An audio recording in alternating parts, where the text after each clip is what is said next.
Biyyan namoonni akka koo kanaa jechuudha gisee tokko yoosoo karaa deemtanuu waa tokko bituudhaaf kaatanii gaafa gaatii isaa laaltanii jechuudha keessa keessanitti baqa waan tokko dallanniin tokko isinitti dhagahame maalan hin hojjedhu ani kophaatti dubartii miti jettanii keessa keessan gaafattanii jira akka koo kanatti jechuudha. Maaliif jennaani dhugaa dubbachuu fi waanuma salphaan se'e jechuudha keekii muraa takkichi gaafadhee jennaani birrii beekanaan jedhanii birrii 65 jette muraa takkitti jechuudha. Baay'ee nama ajaa'iba. Ashama harka fuudhee akkam jirtan hordoftoota chaanala kootii kan taatan marti keessanuu nagaa rabbii lafaaf iddoo jirtan isiniif haa baay'atu akkam turtan akkam sa'a kana keessanii nuti nagaa guutuurraa faa qabnaa nageenya nu bukkee ture isin birallee haa jiraatu isiniin jechaati namoonni chaanala keenya faaraa taatan sabskiraayib laayik gochuudhaan maamila keenyatti dabalama. Kan maamila keenya turtan immoo hanga yoonaa yaadawwan garaagaraatiin nu deeggaraa jirtan galatoomaa galata guddaa nu bira qabdan isiniin jechuu jaaladha. Egaa har'a gudii wayini sitti hima osoon karaa deemu imaltuu wayii deemaa jirra. Keekii bituudhaaf baqa yaaduma baqa jira miti osoo karaa deemtanuu akka malee jechuudha lafa walanqataa tokko geessanii hin beekta yoo ta'e qoonqoon nama qabdi. Qoonqoonni qabdeennaan nyaata ganaacha ol seenanii taa'anii nyaatan hin barbaanne keekii muraa tokko bitachuuf ka'ee jechuudha.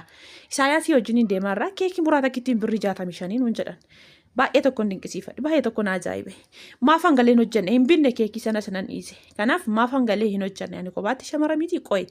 Waan jedhu jechuudha. Maaliif dirqama keekii hojjechuuf waan barbaadan sana hojjechuudhaaf meeshaalee hunda guutuusaa qabaachuu hin qabdan jechuudha. Maaliif yaalii geggeessaa gisee tokko jechuudha hin ta'a jettanii gaafa gootanii dhugaan isiniin jedhe hamma yaaddanii olitti jechuudha. Guyyaa tokko keessaa guyyaa tokkoanii keekii hojjedhees hin beeku biyya arabaa amman turettis guyyaa tokko keekii hojjechuuf yaalii geggeessee hin beeku jechuudha.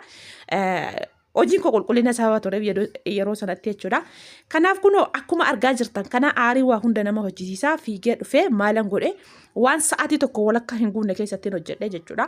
Maaliif jennaani gisee tokko jechuudha dadhabbina ganaa kana maalam kana meeshaasaa kana bitee walitti fidee jenna.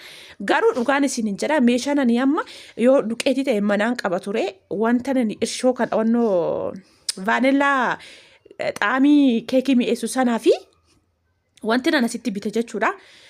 Aannan qofa maaliif aannan yeroo hunda bittanii mana keessan jechuudha. Aannanis immootu waan keekii tanatti taatu tirfii irraa ta'eeyyuu jechuudha. Bitee ittiin fidne waan birrii 50 bite jechuudha.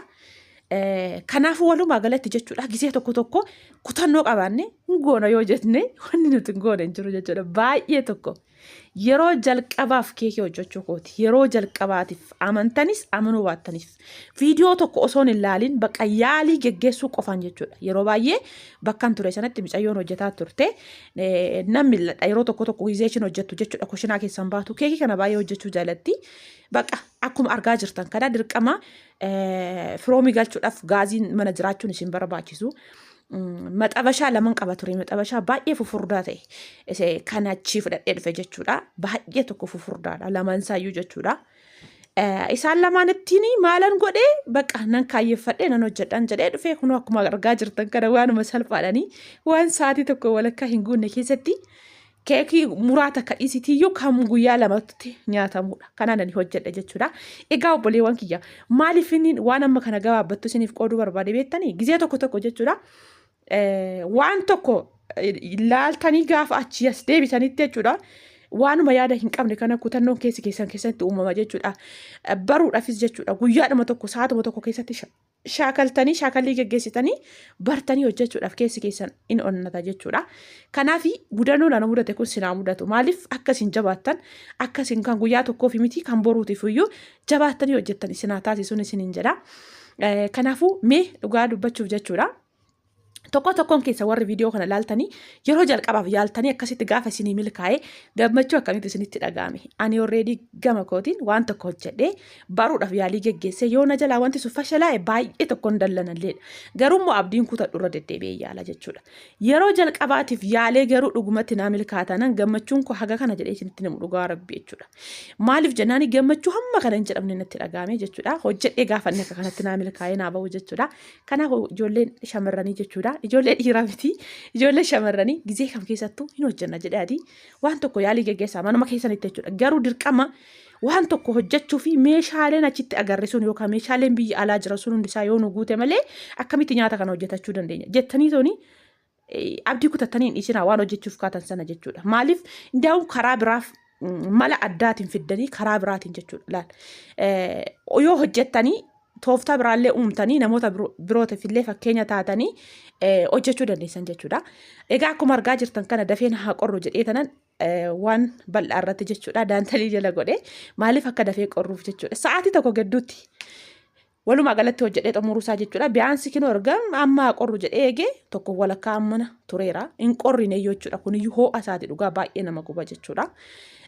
Isinuma agarsiisuudhaaf dhugaa rabbii jechuudha. Mudannoo guyyaa har'aa na mudate isinitti himuuf jecha sardamee keekii ho'a isaati jechuudha.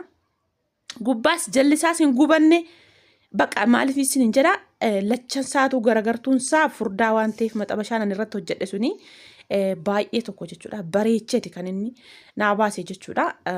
Ani hin beeku yaalii yeroo jalqabaatiif akka kanatti isin mijate naani hojjedha namni kamiyyuu jechuudha.